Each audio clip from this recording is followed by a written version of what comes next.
Long day late road.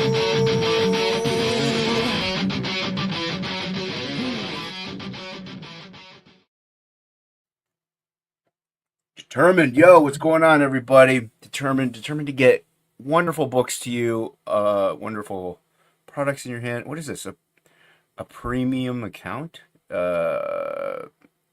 On X Live. Oh, I don't have Twitter. Oh, I accidentally did it to Twitter. I don't have the premium account. Go away. Go away, stupid notification. Go away. How do I get this to go away? There we go. I got it to go away. All right. Yeah. We are determined to get these great books into your hands. Wonderful comics, wonderful stories, fantastically written, done, drawn, amazing stuff. With us on Comics and Conversations, we have the lovely co-host Angela Curry. What's going on, Angela? Not much. How are you, Jason? Good afternoon. Happy Sunday to you. Wow. Okay, that came in hot. Can you hear me? Or is it Yeah, hot? I can hear you. It all of a sudden just bursted right in. It was weird. I know, because I'm so excited to be here right now. Who isn't? I'm I'm excited. I'm thrilled. I'm ecstatic. I'm enigmatic. Yeah. I'm all the Maddox. Dramatic. All of them. We got a great show today. Wonderful guests. They've been on before a while back, actually. I think it was before you were even a co-host.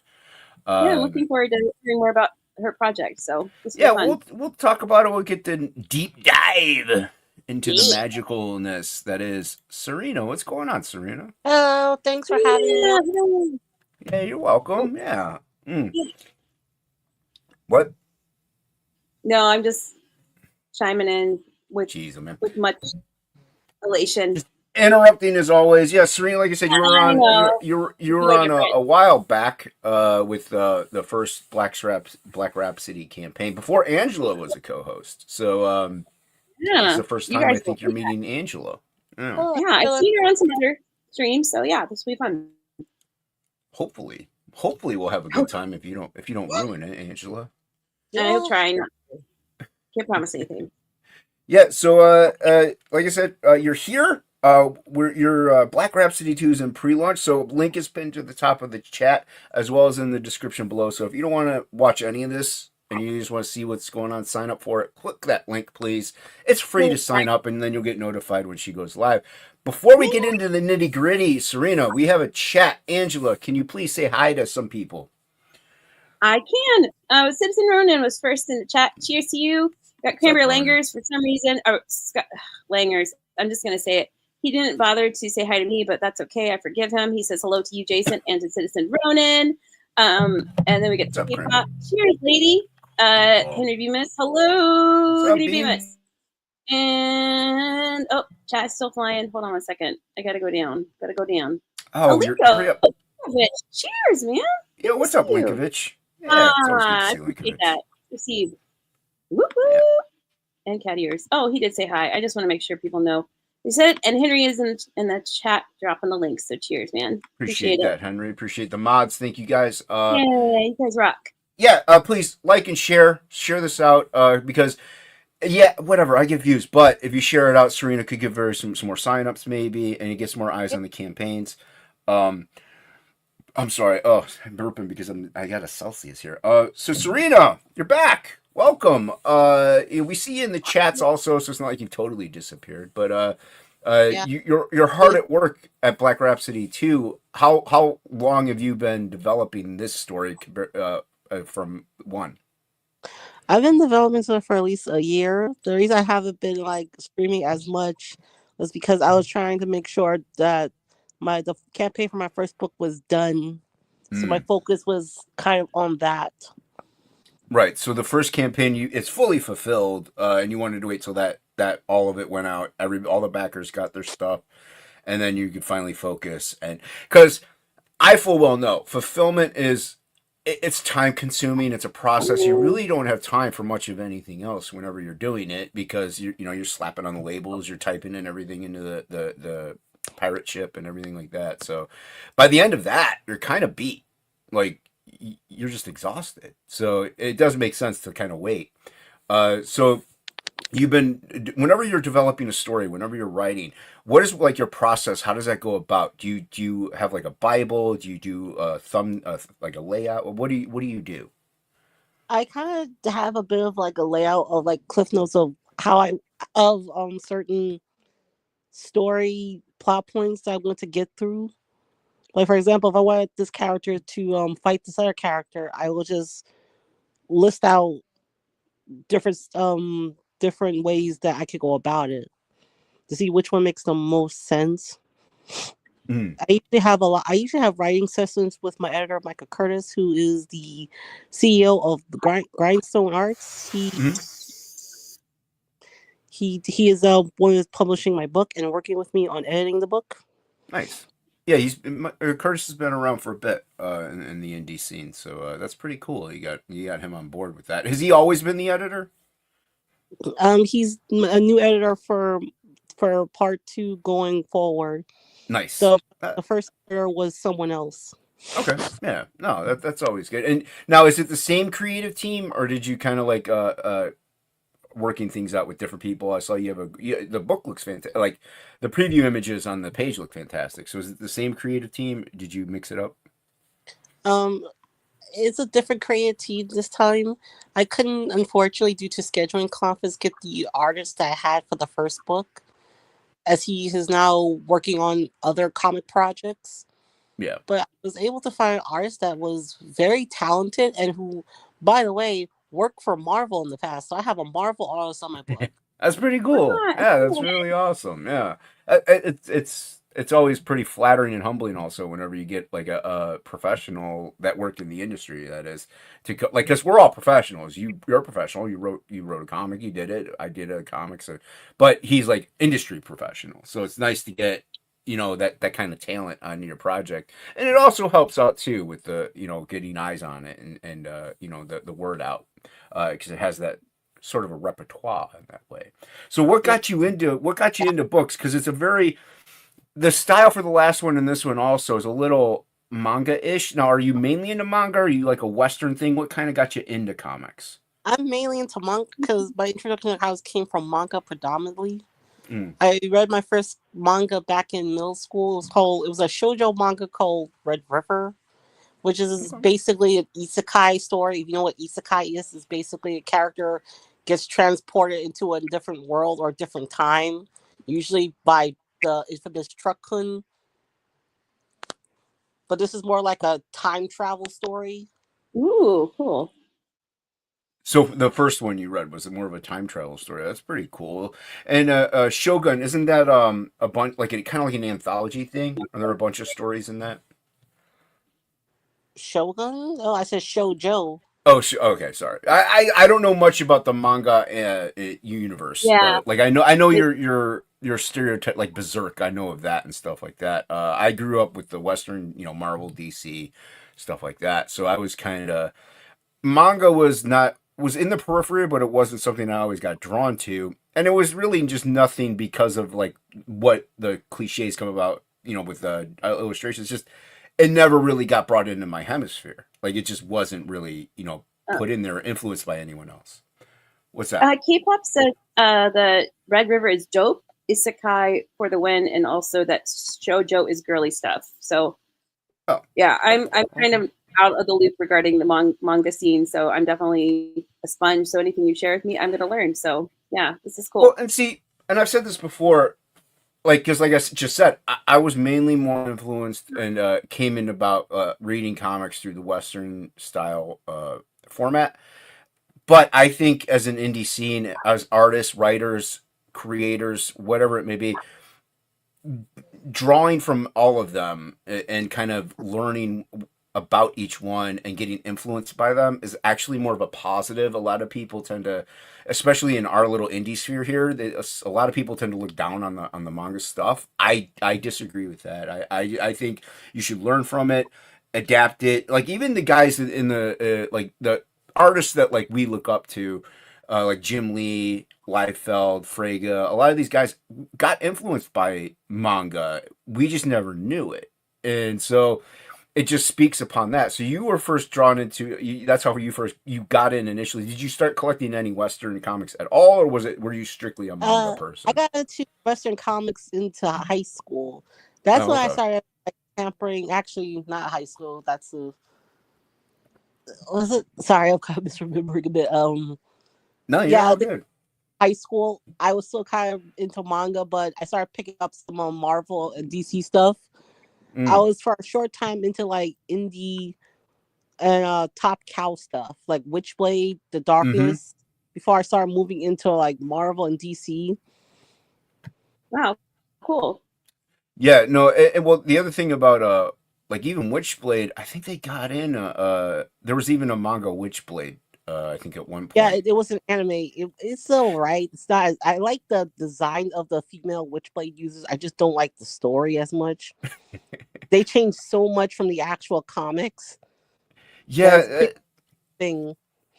and that is kind of a a thing that a lot of us have a complaint a lot of us have is like we love the comics so much because that's what we know. We like that's the introduction. That's what like, oh, I love this character, and then they come up with either the cartoon or the movie or the show, and I do understand you have to change things for the format, for the time length and stuff. But when you change it too much or divert from the core of it is too far, the fans become detached, and then yeah, you're gonna get new people that don't collect comics and they just see the show. Oh, the Witchblade manga anime is really Yeah, they good. I kind of liked changed it.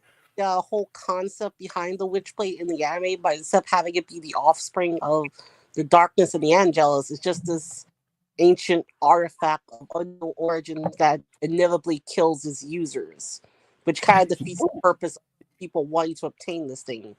Yeah, that's see, and like I said, I don't. I guess they do that because if they say, "Oh, this is the product from the darkness" and all this stuff, then you have to explain what the darkness is. Then you have to go into that lore, and like it's too much. So there's like, you know what? It's kind of like the Venom symbiote suit in Spider-Man 3. They're just like, I came in from a meteor.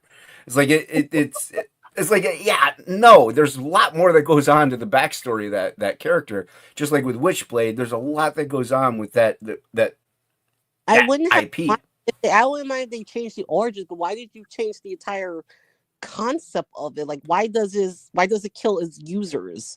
Like, you could have literally left that part out and just have this be like this godlike artifact. They could have, and I don't know. Maybe they felt it gave it a little more roundedness, like a flaw to the benefits. I don't But know. there was You know. already a flaw to it. Like anybody who was that the Witchblade didn't deem worthy get amputated. Hmm. Exactly. And yeah, I don't know what goes on with these executives, and I don't know also like it was Silvestri involved in the making of that. Did he have any input? Did they like be like, hey, we can't really do anything with the darkness, but what can we change maybe about which? Like, was he tapped? I don't know. I don't know if they go to the source creators and try to get ideas from them to make it more malleable for the medium that they're putting it through. That would make more sense to me. Like if somebody makes a Black Rhapsody movie and they change like 80% of what you had without even asking, you'd be like, look, I could have done a better job coming up with a way to make it cohesive for a 2 hour show. Like I understand, making comics is a little tough, but I could have helped out and they didn't ask. Like it doesn't make any sense to me. So I would think hopefully they would have. I don't know. Like I know there's a lot of movies that come Yeah, out now that. bit disrespectful. It's the same thing that I feel about when people adapt Tolkien's work, like that shitty Netflix, not Netflix, Amazon show. Like these Oh Mhm. are my god. two different now. Wings of These are, Power. it's not an adaptation of the source material. It's an original thing now that's just inspired by this.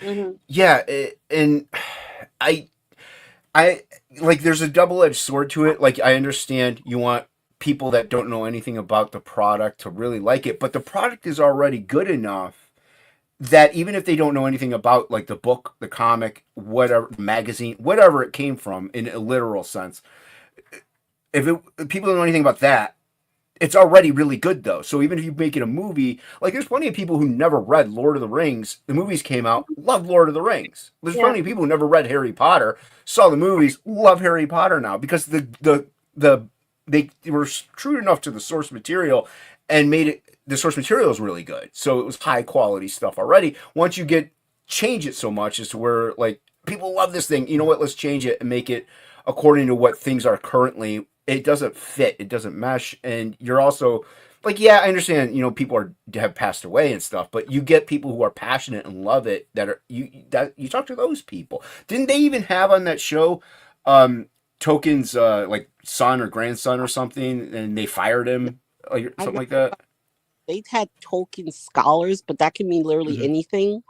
That can mean anything. Yeah. I think they had also a scholar. He left the project. I'm not sure about the son. I do remember that the son was involved. I'm not sure what happened to him, but I believe that he left because it was kind of, I don't know why he left, but it was a clear sign that there was a division in regards to the creative direction of the project. So yeah, and that just happened. Like, look, the rings. Woo!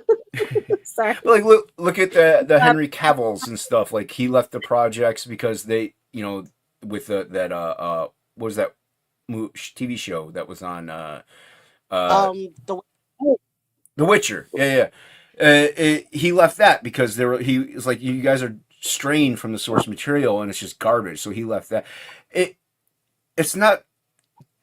This is what I make this argument all the time. Sin City to me is one of my favorite comic book adapted movies because you can follow that movie with the comic frame for frame. The comics they took from were already really good. So they were just like, we're going to take the comic and make it a motion picture. And that's what they did. And that's what made it such a good movie, was that they just brought the comic to life. So if you never read Sin City, there's a lot of people who never read Sin City that love that movie. And that's because the source material was good. For the record, Chris Tolkien died. So the son died. So that's why he was no longer involved in the project. But anyway. So yeah. Yeah, bummer. R.I.P. Mm-hmm. So yeah, but go ahead. I was going to say the same thing with The Watchmen, but The Watchmen is kind of a double-edged sword in that, yeah, it kind of deconstructed the superhero genre, but as a result, you got every other superhero related properly deconstructing superheroes and doing nothing else.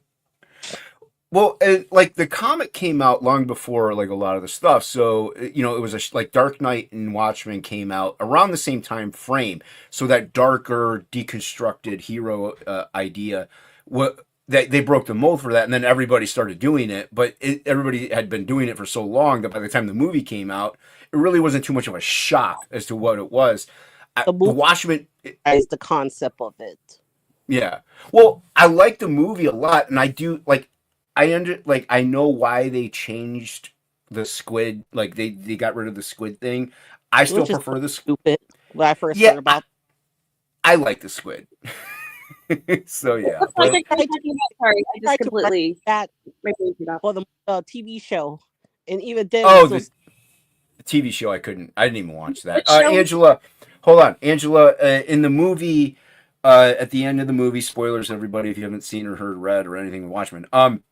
At the end of the movie, Dr. Manhattan comes back and they used his power to blow everything. In the comics, they had a movie prop squid that they put in there, and it was like an alien invasion that they faked and stuff like that to bring the world together to like defend against the alien. Like it was a cooler thing. It was kind of cool. But then you had to get into the Black Sail stuff and all these other things. So they kind of had to divert it a little bit, I guess. And it is what it is, but the rest of that movie is fantastic. Like it's very true to what the comic had, and it's pretty good. And that's another great example. Yeah, the TV show, I don't even know why they did that. Like there are comics before Watchmen in the comics. Like they did make comics of them. Jay Lee did Ozymandias, which amazing artwork. But I read a few of those, and they're not bad. They tried to develop the characters a little more, but stuff like that. It's kind of like movies nowadays where you get Beetlejuice 30 years later. They're just going back and tapping things that they know sold very well, and they're not coming up with new things. And cemeteries are strong. Yeah, and I didn't see the Beetlejuice. I hear mixed results, but the thing is, they don't have all the like new ideas. Like even with Batman, the absolute Batman, it's okay. It's like, but you're just trying to rehash a character. Look at what we're doing here. Like you have a new idea, a new concept with Black Rhapsody. You know, we're constantly coming up with new things in the indie comic scene. I can't count how many people I've had on that have fantastic ideas, and they have more than just the one idea. I don't like. I don't know if they don't want to tap new people. I don't know if they have the finances. I don't know if it's because of a think speak or whatever. So yeah, with Black Rhapsody, you have that developed. Are there offshoots to this? Like, do you have other things that you're in the works of that you have like that are on the back burner? As of right now, no. Oh, but I do tend to do like offshoot side stories that kind of like tackle different magical girls from different eras and further like develop the world. That's Right. like later on. Yeah. Well, I mean, no. Go ahead, Angela, please. No, this was earlier. I wanted to address because it was Frank Miller comment because he mentioned the whole regarding Sin City, but he says, I see Sin City and Kick-Ass as proof that they are capable of making actual comic book movies, which are faithful or more faithful to the comics. So anyway, that's kind of cool. Yeah, and like I love these movies. I really think they're cool. I'm still in the mindset of let's bring it back to the nerds. Let's get it out of the mainstream, the global reach, and making it common, and people like it because they think they're supposed to. Like, come on, like when you were collecting manga was a little maybe more, but when you were collecting comics in high school, like were you part of that? Was that a cool thing? Do you think, Serena? Like, did you think people were like, yeah, people are gonna love me? I collect comic books now. Like, Not really. Also, being No. a girl too in comics, was that a weird thing? I mean, I honestly think that boys in comics would be like more turned to you because finding a girl with that same interest is probably not very easy or common. I don't know. I was very secretive and kept to myself in high school, so a lot of people knew that I was a comic writer. They just didn't approach me because I was a bit, oh, hey, Zeno Nick, thank you for coming. Yeah, I went cheers. to a comic shop a couple of times and I didn't have any issues with my gender. People were more than accommodating towards me. But because of my Ooh. introverted nature, I just tend to stay away from people and keep to myself. I find most creatives usually are introverts. Writing, drawing, a lot of that comes in isolation. So you're so used to being by yourself anyway that social interaction tends to get a little awkward at times, and you're more reserved. But that's why you also do surround yourself usually with other introverts whenever you are out. Like it's just like it kind of they. It's weird. Nerds sense other nerds usually. Like That's they just true. yeah they just do. They so Body odor either, just in general of like, yeah, I don't know. yeah. But Yep. like I hung out with a lot of nerds. But yeah, when I was drawing, I would be in my room just by myself hours on end, and you get used to it. You get adapted to that. Precious But else. Yeah. hey, You said precious else. Sorry. no, it's okay. Why are you sorry? Don't be sorry. You're I always don't know, sorry. it's Stop being a sorry comment all the every time. that. Yeah, but the chat is here for know. comments. Like if they have questions, we want to answer them, and if they have good points, we want to bring them up. So whenever you were like growing up, did you mainly were like in your room, probably like writing stories out and stuff like that. So do you have those still? Do you still have those stories that you wrote or those little poems or whatever? Do you still have all that, or did you get lost throughout time? A combination of both. I still have like the original first draft script, and that's never going to get released. I'm embarrassed because of that. I wrote that in like the teenage mindset, and I'm not proud of it.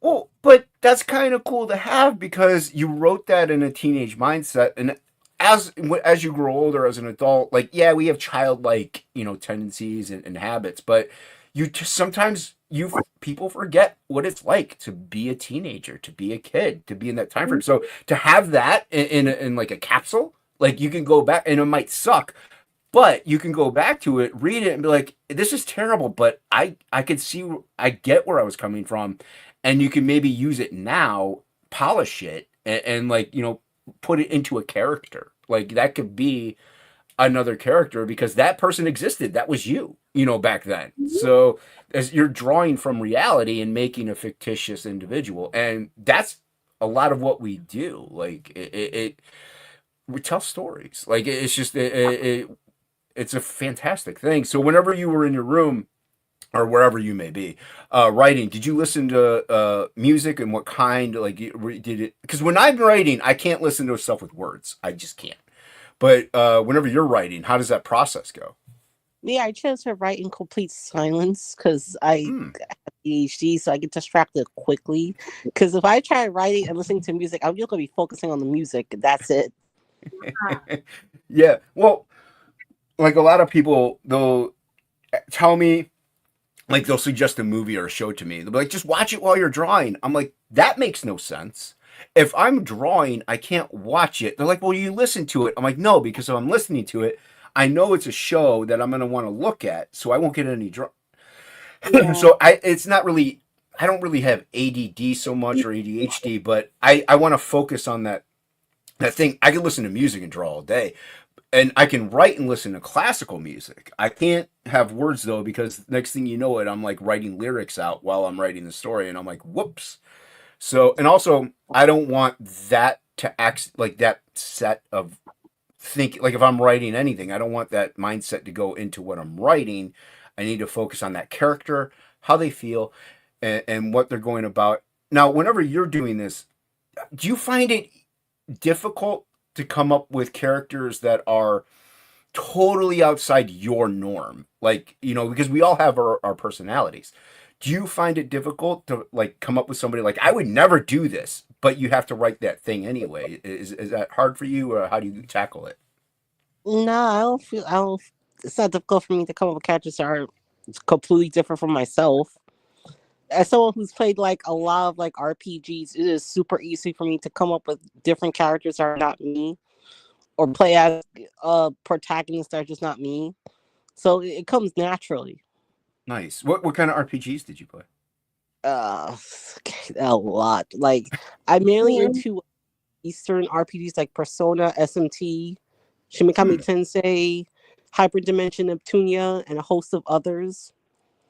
Wow, you did play a lot. I haven't heard of those. Yeah, Those I are also pretty played cool. some Western RPGs like KOTOR, Dragon Age, Jade Cool. Empire. Awesome. Yeah, I think. See, I think stuff like that is fantastic, especially when coming up.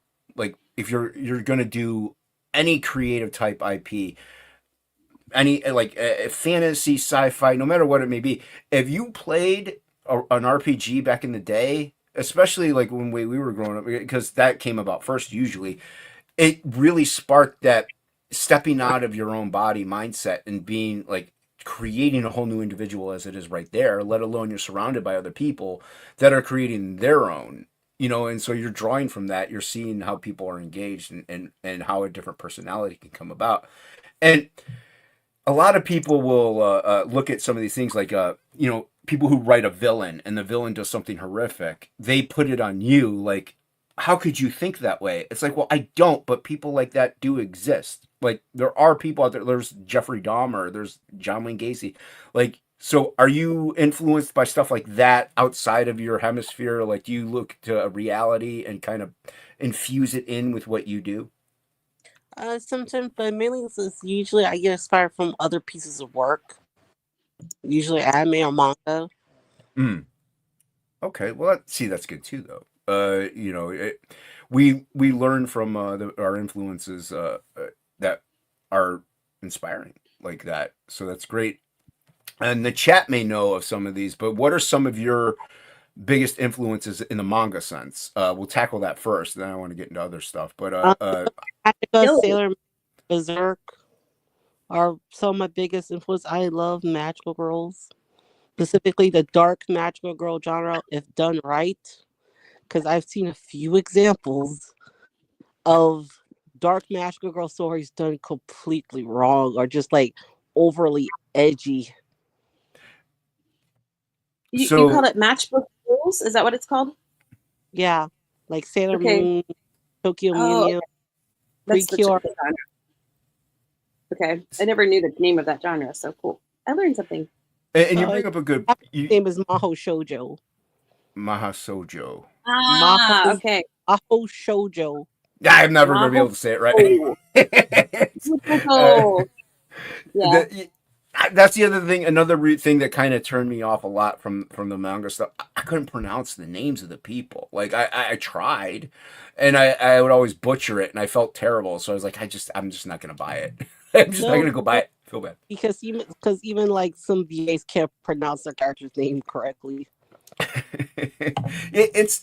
Like I hang out with quite a few people that do enjoy manga and anime and stuff like that, and they could just spout out the names like crazy, and I'm just like, I'm sorry, like you show me the work, like or show me a reference or do something. I'll do that. Don't. Granted, I'm terrible with names as it is anyway. I've been reading comics off and on for over 30 years, and I still can't remember a lot of the writers and artists that I really love. So I got older and drank away some brain cells, I guess. Mm. But what are some of your outside of comic influences, like in story format and stuff like that, like regular literature, or did you even you were mainly just like a comic person? I was mainly a comic person. I'm a very visual person, so I prefer like pictures, actual visualizations of the story over like something like audio. I don't mind audiobooks. I'm just naturally oriented towards the visuals, especially when it comes to horror. I can only be immersed in horror if I'm hearing and seeing it at the same time. Just hearing it is not enough for me. Right. Well, with horror, you kind of want to see it as well. Like you just do. I never got into the horror comics. I'm not the biggest horror movie guy. I do like some. I like the classics, so to speak. I don't like gore porn. I like more just psychological or. I mean, I don't consider Alien gore porn. I consider it psychologically thrilling and engaging. Did you see the new Alien movie by chance? No, I heard bad things about it. I liked it. It going into you have to go into it and be like, I'm gonna go watch an alien movie. If people go into it expecting like Gone with the Wind, you're gonna be disappointed. Like there's nothing more like deep about that movie. But it's more of an alien movie than most of the other ones that got put out. So it's I was not bad. thinking also, What's it's that, not bad. Angela? No, I was saying also if you're looking for disappointment, like you're gonna assume, oh, like the politics or whatnot, you're gonna already be looking for that, and you're not gonna actually enjoy the story. So Yeah,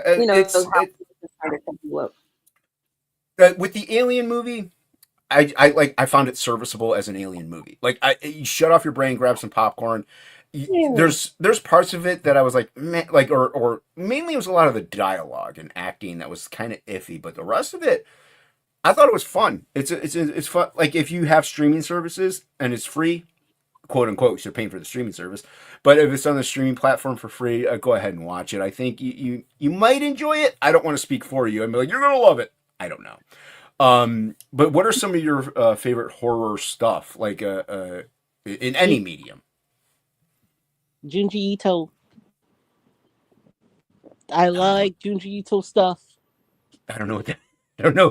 I know, What has he I'm done? learning so much. I'm like, what? Tell me more.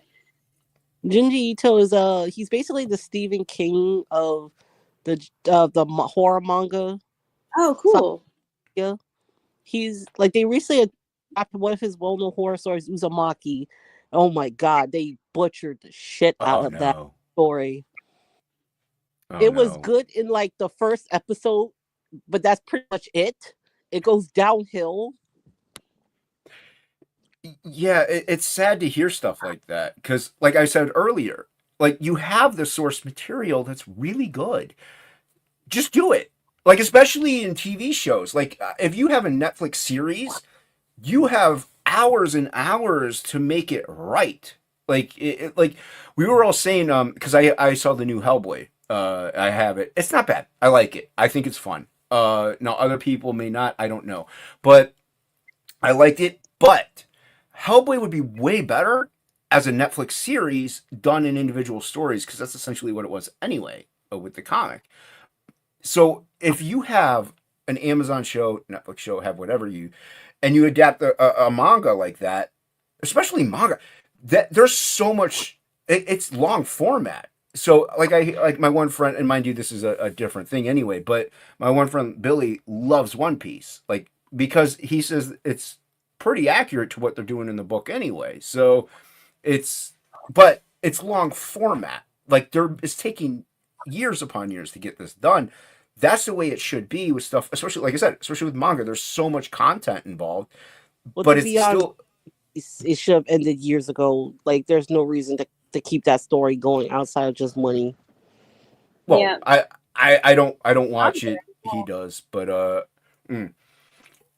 But yeah, that to me nowadays there's like I can understand some studios or whatever having epic movies, and then they want like this Marvel, the MCU. You want to make more money, whatever. But a lot of these smaller IPs, like especially with the manga stuff, and my nephews don't collect comics at all, don't collect manga, but they love anime because it's serviceable, it's adaptable, and you can make episodic things over the course of years and wrap it up nicely. But if you stay true to the source, it'll make it even better. And I don't know, like you say, like they did it and they butchered it. So, and that's sad to hear because it's something you really loved. And I'm sure not just you, plenty of other people probably really love that IP. And what do? They just torture it. And I don't get it. It doesn't make any sense to me. But then again, it doesn't make sense because we know the source material. Well, So what yeah, I hear, they butchered it because of like the project for Uzumaki was poorly handled. There was a lot of budgeting issues, and they could only like fully animate the first episode. So they had either two choices: either cancel it and just release the for either just release the first episode of Uzumaki and nothing else, or cancel the entire thing. And because they sunk so much money into it, it's too late to cancel now, so they have to release it. yeah. You'll have to It, forgive me because I don't know exactly what story he's referring to, but Chiro Oda kept it going because per him, in an interview, he wanted to keep writing the story for the rest of his life. The creation of the story was intended to end around the end of the first. So, do you know what story is it? The creator of Peace. It is creator of okay. One Piece. One Piece. Okay, cool. Yeah.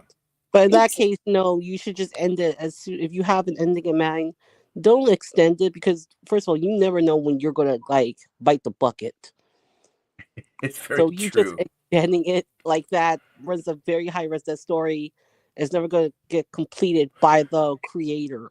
Well, Look at Berserk. Berserk, the creator took 10 years to progress the story. And by the time we get somewhere in the story, he ends up dying and leaving it to a protege of his. well, thankfully, from what I hear, he had the whole thing kind of already laid out, so they really just have to go by what his notes are, and finish it. And you're right though. Like I understand.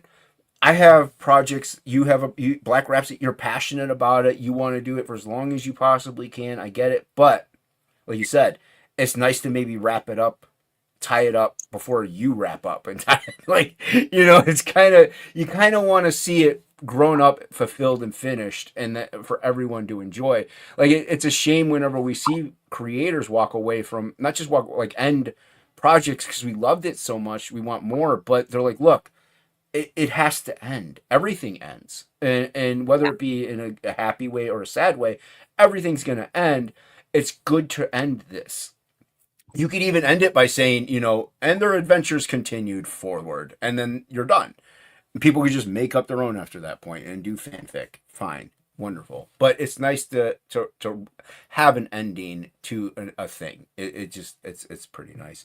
So with Black Rhapsody, how many books do you have in mind? Do you have it until whenever? Do you actually have an ending?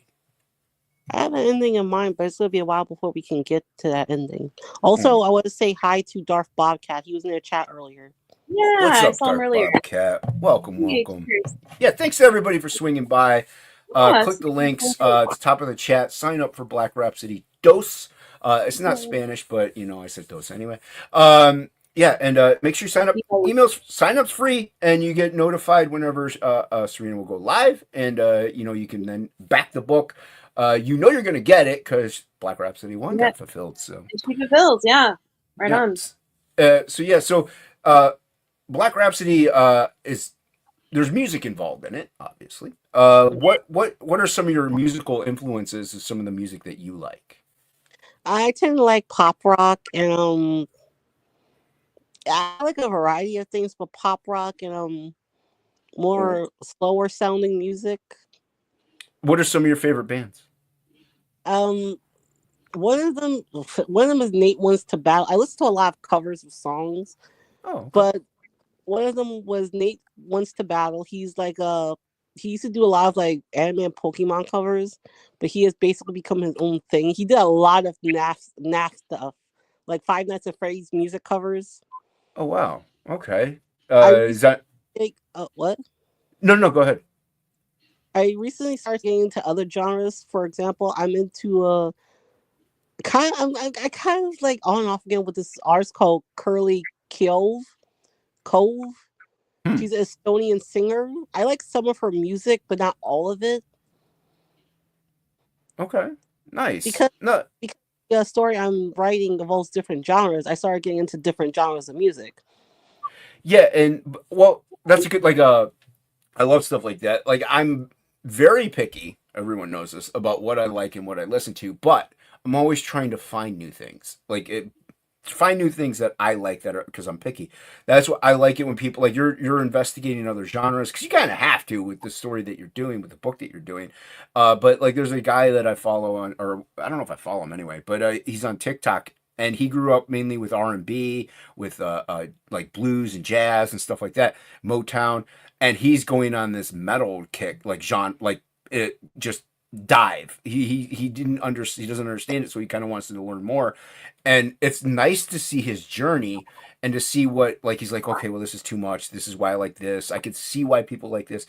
So over time, you end up liking a thing here or there. So over your course of delving into different genres, what have you found to be something that like a genre or even a band that you found is like, I really dug this. I'm kind of glad I found them. Like, is there one that sticks out particularly? Um, the only one I can think that sticks out was um Mo Roots. She's an Hmm. she's an African soul singer. I like Okay. one of her songs. I don't know. You just like that one song from that one artist, but when you try listening to other songs, you just don't get that same feel, that Mm-hmm. same investment. I'm like Mm-hmm. that with a lot of the singers I've researched into for these genres. Is that I'm very selective. Right. No, I get it. I'm very, very picky about. I can't remember the artist's name, but she did a "Please Don't Let Me Be Misunderstood," and it's a fantastic version. But I tried listening to some of her other stuff. I'm like, it doesn't like you're right, and it's like what you said. Like it doesn't have that soul, that same soul that that was in this song. And I was like, I really like the song. I like what she did, but the rest of it, I was like, I just can't because I want to. If I find a song I like by an artist I didn't know, I want to hear more of it and buy their stuff to support them because we live in a world where a lot of stuff is easily accessible for thievery and stuff like that, or to just go ahead and download or upload or steal or replicate through AI. So I would much more prefer to support the creator, the artist, or whoever it may be, even if they only get a penny, even if they get a buck. Don't care. I want to at least support them in that regard because as creators, we are putting out the same thing. So I'm sure you feel the same way. You wouldn't want somebody just, ripping your book off and just, downloading it illegal. Like you would prefer for them to buy. Yeah, it's cool they're absorbing it in some way, but you kind of would prefer for them to buy it to help support so you can actually make more. Like we love what we do. We want to make money also. you know? So yeah, but no, that's cool. And so let's see what do we got here? Yeah, we're about that time frame. So tell us let me share my screens. What is Black Rhapsody about for those in the unknown and that don't know? Black Rhapsody is a dark, magical girl story about a teenage goth girl basically pissing off a dark goddess slash supreme pop star. It really kind of the most silliest way possible. Now this young lady is she's the one with the if you scroll back up, she's the one with the guitar, the skull guitar. Uh-huh. Our protagonist Alethea. Now she has to survive a night of people trying to kill her, while also discovering that there's maybe something supernatural about herself. Nice. So that's what takes place in Black Rhapsody 2. That's the continuation. That's what you Uh, just the synopsis you just gave. So how many pages is this going to be? I'm planning on making this longer than the first book, which I recall was like 42 pages, 43 plus. I don't remember, but it was like 40 something pages of the first book. Mhm. This one's going to be like 66 plus. Oh wow, nice. And you're working with Michael Curtis as the editor. So you shoot him like a script and stuff like that. He's like, okay, this would be cool if we did this here or there. Like, how much back and forth is there, or is he kind of like a copy editor where he's just fixing spelling errors? Um, he does help refine some of my ideas a bit more, and he Mm. was the one that suggested making the book a bit longer. As one of the problems that people had with the first book was characterization and the lack of a proper conclusion Mm. for like what happened in the first book. Yeah, and as long as you have the content there, yeah, obviously definitely make it as long as it needs to be. Like, you obviously don't want to overextend yourself and just drabble on for nonsensical reasons. But if you feel the need, oh, I really got to develop this character a little bit more, I need like 6 more pages. That's the great thing about what we do here in the indie scene.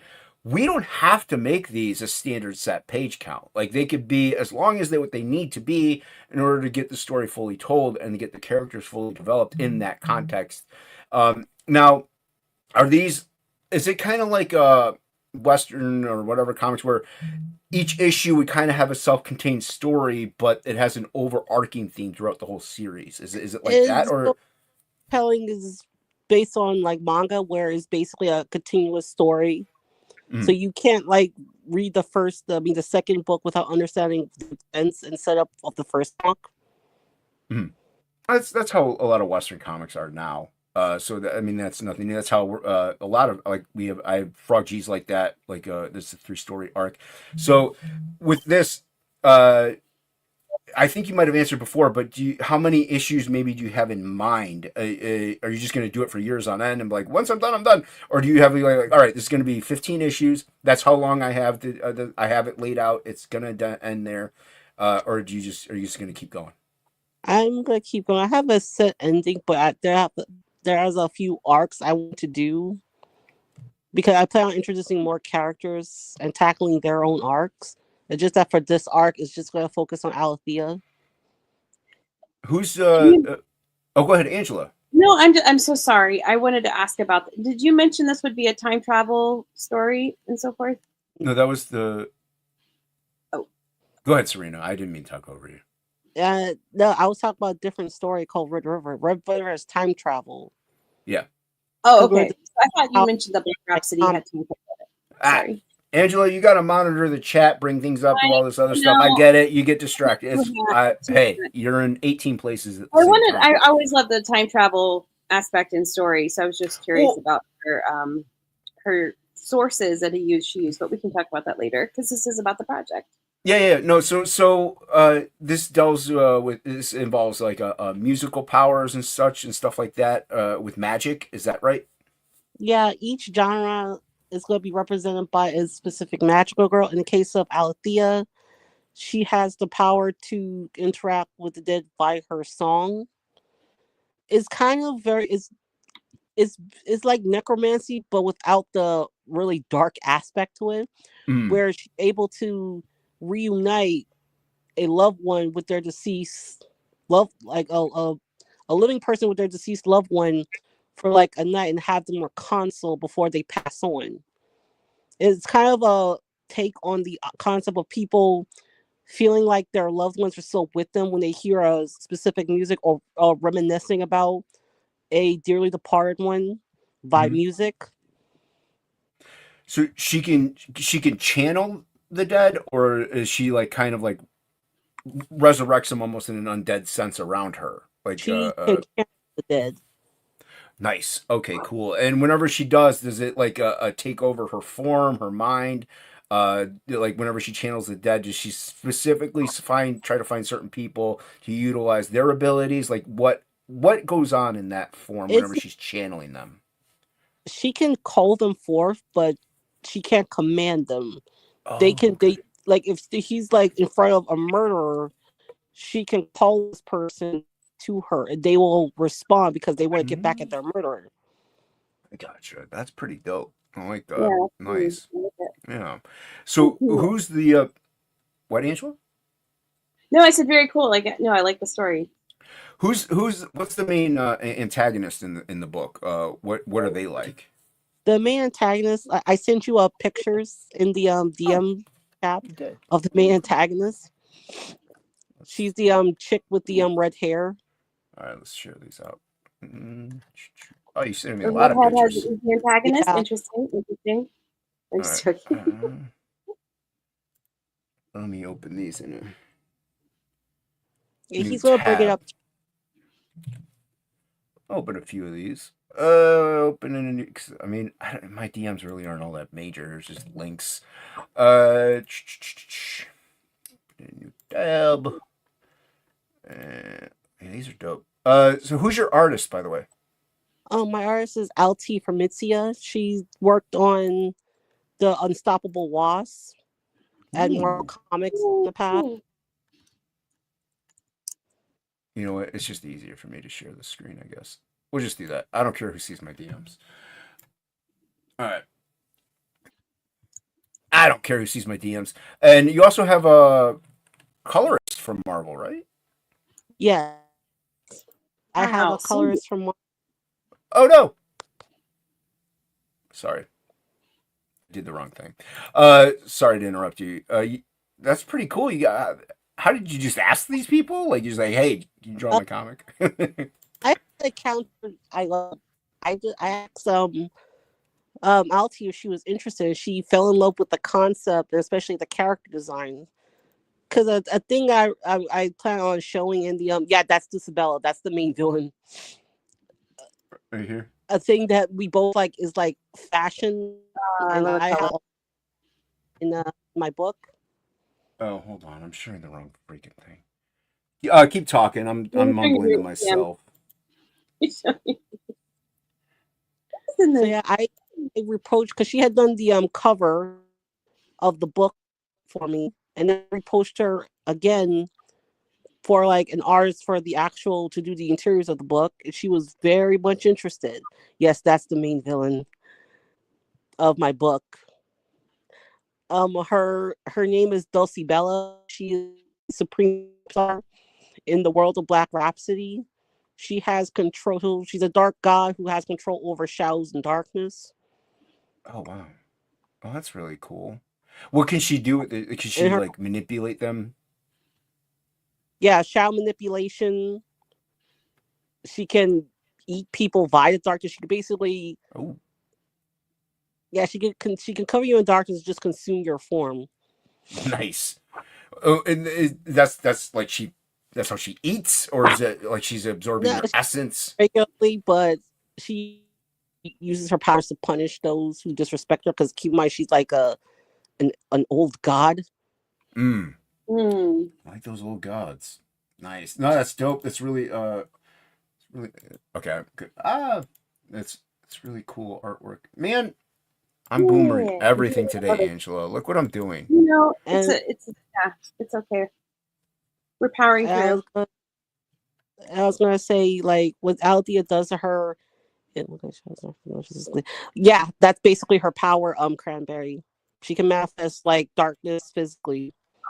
Oh my gosh, that was like the superpower I mentioned a week ago. So yes, darkness. I love it. Very cool. What Althea does in the first book kind of what jumpstarts this entire events in the second book. Basically, she wants Althea's death for disrespecting an old god, and she plans to make this young girl's life a living hell.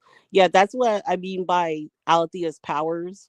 When she transforms, she takes on this Fae-like appearance, which is going to get explained later on. Yeah, that's really cool. Yeah. Whenever you're working with your artist, I'm sorry, Angela. What? No, I'm sorry. I just love the colors. It's really beautiful. They did it. Yeah. Fantastic job. Fantastic artwork.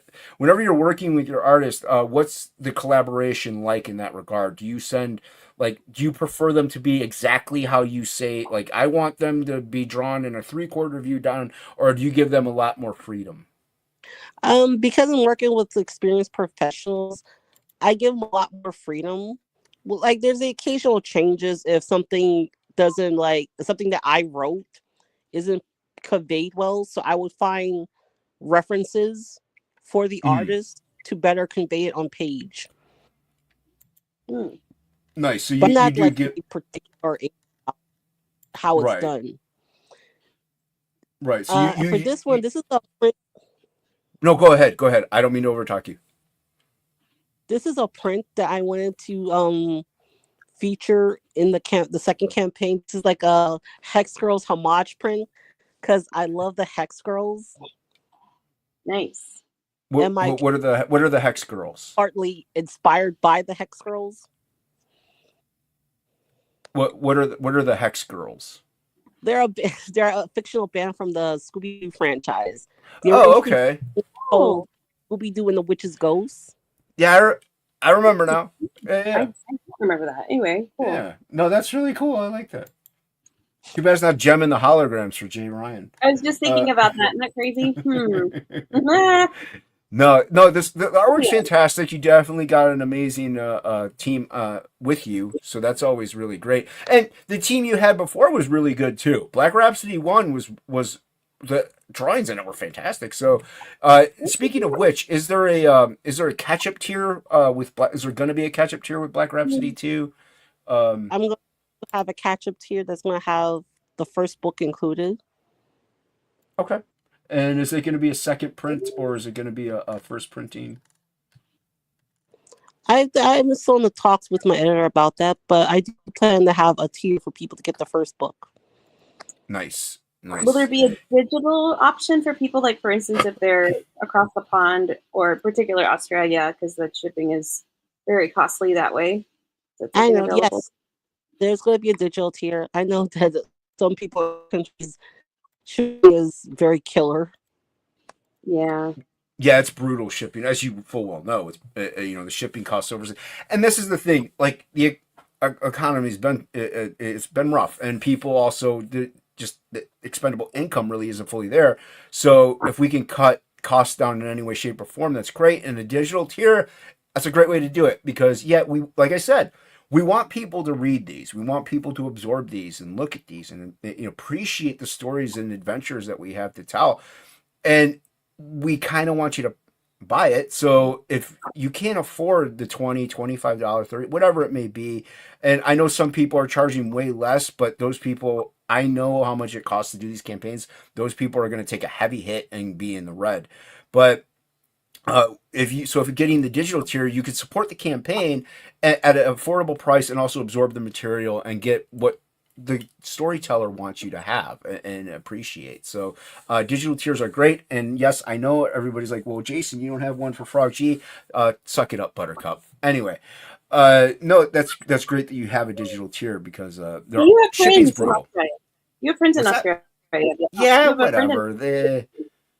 If you call him Yeah. that. Anyway, no, a digital tier is great. It helps people absorb it a little better and stuff like that. So yeah, and the great thing about the catch up tier also, like you said, there was a gap between 1 and 2.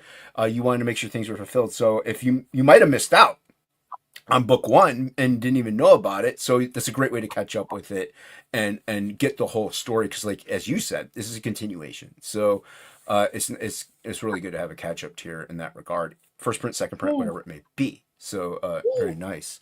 Yeah, and now how long have you been developing this whole IP? Has it been like since you were in high school, or has it been like a Since decade? since high school, but all the way till now. But I started getting really serious about it, like I think 6 years ago, when like people started heading towards short box. Yeah, Any- he basically has it for future use. Yeah, Jim Cox says he has it in his short box versus long box on my phone and on my phone. So yeah, hails, Jim. Yeah, what's up, Jim? Yeah, Nice. I've been taking the IP seriously a couple of years ago. Everybody in the indie scene started becoming much more prominent. Mm. What got you into the whole indie comics crowdfunding scene? Like, what got you into doing all the like the YouTube and all that stuff? Like, what led you there? Seeing like indie creators who used to work in the mainstream heading towards like Indiegogo and Kickstarter, Mhm. like Ethan Van Sciver, um, Ben Croft. Well, he's not mainstream, but these are like No, but prominent. he's a prominent person. Yeah, Yeah. yeah, ambassador to indie comics. So yeah, no, and yeah, it's pretty crazy how this journey goes, and it's something you're passionate about. You love this stuff. You love comics. You love manga. You love storytelling. Obviously, you've been doing it by even isolation by yourself. You love it a lot. That you're just gonna do it, and like you said, nobody's gonna ever see that one story you wrote. It's for you, so it's a real big passion of yours to actually have this out now, and it's refined, it's malleable, that it's taking shape, and it's just going further and further because you got 2 coming out after that, 3 and 4, and you'll keep going, and hopefully this will be the full-time job that you have at that point then, and that's the whole goal, is to make this the full-time gig, and it is possible with quality like this. Like, this is a great looking book. It's a wonderful story you have in mind, and it's serviceable. People can read it and enjoy it, and even maybe learn from it. You never know. Yeah, no, and sign up, everybody. What are you doing? Just sign. It's free. Sign up. Link. We had a couple. I Yes. signed up. I signed up. Amanda was in here earlier. She's washing the dishes. She Thanks, says Amanda. taking a break from Twitter and going to listen while washing dishes. She grabbed Black Rhapsody 1 and it was pleasantly surprised with the art and story. So that's very cool. Yeah. Amanda And B's awesome. Thank Go ahead. she reads all I the hope you books. like And the second also, book. oh, go on. Sorry. I was gonna say I hope you like the second book. Also, if you sign up for the mailing list, you will get access to 2 versions as seen that what I sent in the DMs, as well as a free print that I plan to unveil soon. Once we reach 100 signups, right now we're at 88, but we're Hey. close to 100. So Oh, hold once on. we 100, I'm going to have the special print. Let me share that.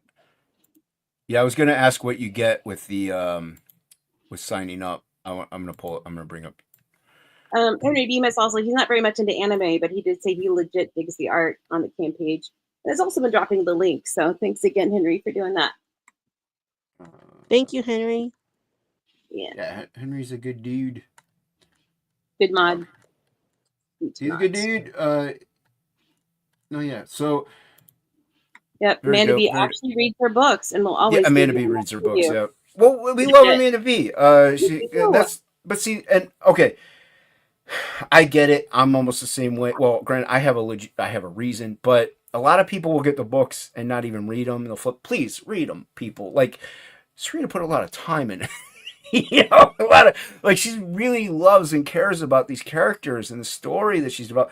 You like the artwork. I like the artwork, but there's a story that goes with it. So please read these books. They're fantastic stories. So, Angela, is there? We're at the top of the hour. Dinner time is on its way. Yeah, it went fast. It did go fast. We had a lot of. I had a lot of fun talking with Serena and learning quite a bit. I know. Is there any more questions? I will is there any listen more? again because I'm I'm not very up on my anime, so I definitely or manga. So I'll Makes definitely two go of back us. through and check it out. But Matanui, huh? This is What's live up, already. Matanui? What's going Are you on? talking about the campaign? No, the campaign isn't live, but we are live right now. We're live. Campaign- Please, Mata, sign up. I don't mean to overtalk you, Angela. No, I'm no, so no, no. sorry. You go ahead. Yeah, just signing in now. So Yeah, sign up for the pre-launch. Link is pinned to the top of the chat as well as in the description below. Serena will send out a link once it goes live, and you can then back the book and get some secret perks. yeah, just and which will be to 100 signups for a special deal. So if you can. So everybody sign up, and when you sign up, after you sign up, please back it when it goes live. There you go. Keep in mind, if you can't back when it goes live right away, there's nothing wrong with waiting a few weeks and backing later. You'll get your book. So is there any more questions in the chat, Angela, or do I you don't have see anyone. Just a lot of discussion regarding kind of what we've been talking about. So all very Great chat. positive, good stuff.